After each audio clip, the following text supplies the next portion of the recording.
Team learning menurut saya adalah bentuk kesadaran aktif tim akan keberadaan masing-masing anggota tim lainnya dalam sebuah tim. Suatu tim dan organisasi adalah sekelompok orang yang sengaja dikumpulkan atau berkumpul sendiri atas suatu dorongan kemauan bersama.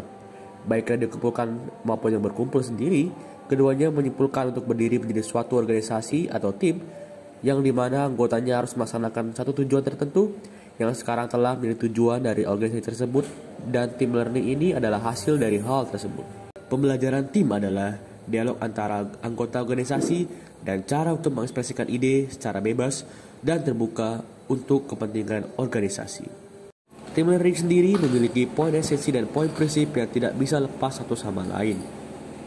Salah satu poin esensi dari tim learning adalah kecendikiaan bersama, yaitu dalam tim kecendikiaan adalah milik bersama, bukan milik perorangan. Lalu yang kedua ialah kesetaraan, yaitu dalam tim perlu ada sekelompok orang yang berfungsi bersama.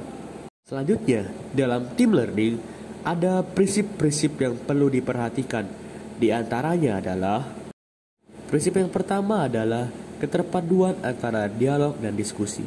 Dialog sendiri adalah komunikasi yang mendalam dengan kualitas fungsi, mencakup kemampuan menyimak dan berbagi pandangan, pikiran dan pendapat. Dan diskusi sendiri dalam tim learning dilakukan melalui dialog, tapi tetap perlu ada keseimbangan di antara keduanya. Lalu ada prinsip yakni sikap berdalih. Dalam tim perlu diwaspadai adanya sikap berdalih yang seharusnya ditanggapi oleh anggota kelompok secara asertif. Nah, untuk mewujudkan tim learning yang sedemikian, suatu tim perlu terlebih dahulu harus menunda asumsi mereka. Tim perlu menunda asumsi diri sendiri sebelum asumsi orang lain selesai disampaikannya jika tidak mau adanya interupsi. Lalu yang kedua, tim perlu bertindak sebagai kolega. Hal ini penting untuk menciptakan suasana dialog yang kondusif. Lalu yang terakhir, di dalam tim harus diperhatikan kalau mengumumkakan pendapat sendiri itu dapat merusak anggota tim karena menguras dan melunakkan semangat anggota tim lainnya jika setiap individu tidak menunda asumsinya masing-masing.